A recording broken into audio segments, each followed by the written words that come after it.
सूबे के नगर विकास एवं ऊर्जा मंत्री अरविंद कुमार शर्मा आज सुल्तानपुर पहुंचे। इस दौरान बीजेपी प्रत्याशी एवं वर्तमान सांसद मेनका गांधी के समर्थन में उन्होंने युवा सम्मेलन को संबोधित किया। संबोधन के दौरान उन्होंने कहा कि इस बार मेनका गांधी पिछली बार से ज्यादा मतों से जीत दर्ज करने जा रही हैं।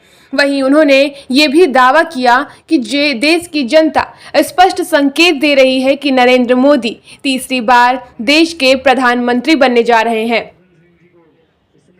दरअसल कुड़वार बाजार स्थित विराट मैरिज लॉन में आज सुल्तानपुर के भारतीय जनता मोर्चा द्वारा युवा सम्मेलन का आयोजन किया गया था, जिसमें मंत्री अरविंद शर्मा मुख्य अतिथि के रूप में पहुंचे हुए थे। इस दौरान उन्होंने मंच से संबोधित करते हुए लोगों से मेनका गांधी के पक्ष में मतदान करने का अनुरोध किया।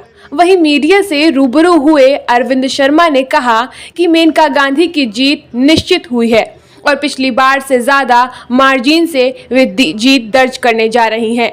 वहीं 4 जून के बाद नरेंद्र मोदी प्रधानमंत्री नहीं रहेंगे। राहुल गांधी के इस बयान पर ऊर्जा मंत्री ने कहा कि पहले भी ये लोग कह चुके हैं, देश की जनता तय करेगी कि कौन प्रधानमंत्री बनेगा और देश की जनता स्पष्ट संकेत दे रही है कि नरेंद्र मोदी तीसरी बार प्रधानमंत्री बनने जा रहे हैं।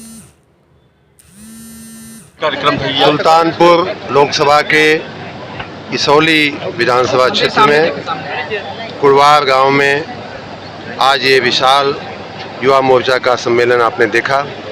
हजारों की संख्या में यहाँ युवा शक्ति उपस्थित थी और सभी लोग माननीय मेनका गांधी जी को जिताने के लिए और ऐतिहासिक मतों से जिताने के लिए सभी लोगों का उत्साह ऊर्जा आपने स्वयं देखी है। मैं उन सभी कार्यकर्ताओं को बहुत ही अभिनंदन देता हूं, बधाई देता हूं। साथ में मेनका गांधी जी को भी बहुत बहुत बधाई देता हूं।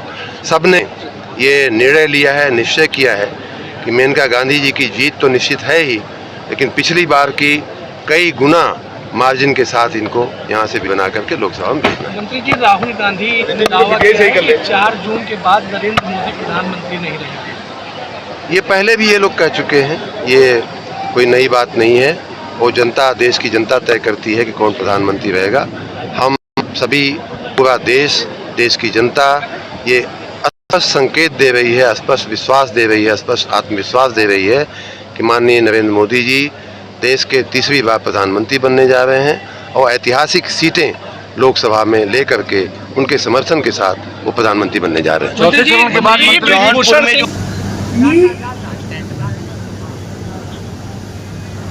अगर हम 65% पोलिंग करें, हमारी 19 लाख वोट है।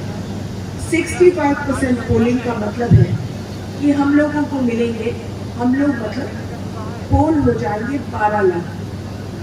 12 लाख वोट अगर पोल होते हैं तो मान लो हमारे प्रतिद्वंदी अगर हाथ पैर ना भी हिला, केवल जातिवाद के लिए जिसके लिए उनको खड़ा किया गया है, केवल उनकी जातियों की वजह से उनको 2-2.5-3 लाख वोट मिलेंगे। सही है बात कि नहीं? आप लोग अकलमंद हैं, आप खुद देखिए।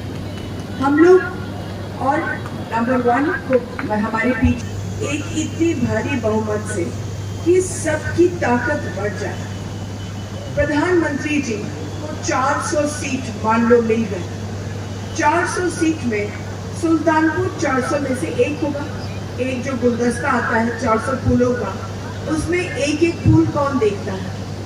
बात सही है कि नहीं सही? हमें ताकत चाहिए कि सुल्तानपुर के लिए मैं कुछ करूं, सिर उठा करके चीजें लाऊं। हमने युवा के लिए कमी किया है।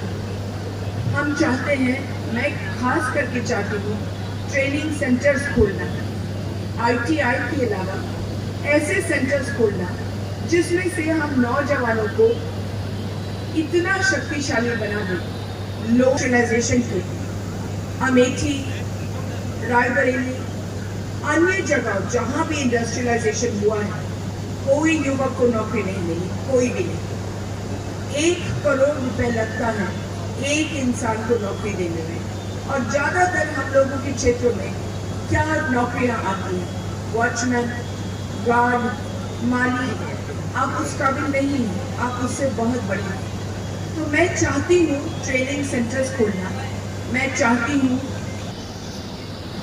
जब मैं पीलीभीत में थी तो मैंने वहाँ वही बात की थी पीलीभीत के लोगों से, और 2 दफा हम लोग सबसे ज्यादा वोटों से जीते पूरे हिंदुस्तान में। और जब वो हुआ उसके बाद सिर उठा करके हर मंत्री से मैं कुछ भी मांग सकती थी, ये मुझे चाहिए, वो मुझे चाहिए।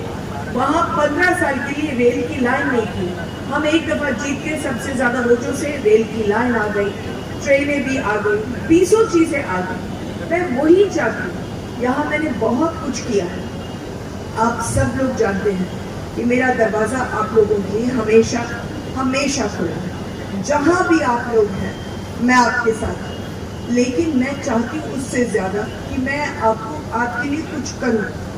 इसमें आपको अपने स्वार्थ से ये इलेक्शन में काम करना होगा कि आपको इसके बाद क्या मांग सकते हैं हम लोग देश से कि सुल्तानपुर में खास आ जाए।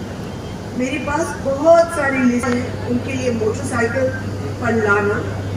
हाँ, आप लोग पहले से अगर हमको बताएं बड़ा गांव है, ये चीज़ की ज़रूरत होगी तो हम खुशी से आपके लिए कर देंगे, लेकिन अभी से ही तैयारी करना, क्योंकि 10 दिन यूँ चले जाते हैं।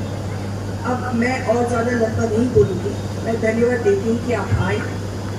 A.K. शर्मा जी ने हमारी बहुत मदद की है, और मैं जैसे ही उनके बगल में बैठी तो मैंने उनसे 2-3 चीज़ें की। क्या बोलते हैं हम लोग, गौंटिया नहीं, क्या बोलते हैं, मजरा। वो मजरों के लिए मुझे बिजली की ज़रूरत है, क्योंकि फिर वो मजरों दूर रह जाते हैं शहर से।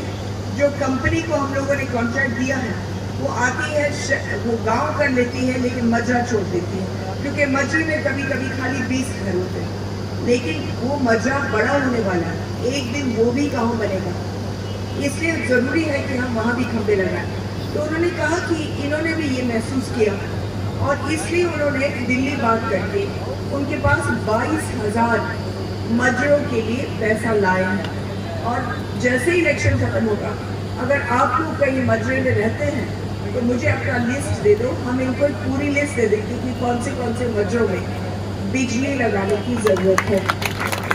दूसरा, मैंने उनसे मांग की कि जो ट्रांसफार्मर्स 16 के हैं या 25 के हैं, अब उनकी रिटायरमेंट की ज़रूरत है, क्योंकि 16 और 25 फूक जाते हैं हर रोज़, हर दूसरे रोज़, और हम ज़्यादा पैसा लगा रहे हैं उनको ठीक करने में। इससे अच्छा कि हम शुरू करें 63 से और फिर ऊपर जाएं। इस पर भी इन्होंने ये विचार करेंगे, आपको खुद बताएंगे कि क्या कर सकते हैं।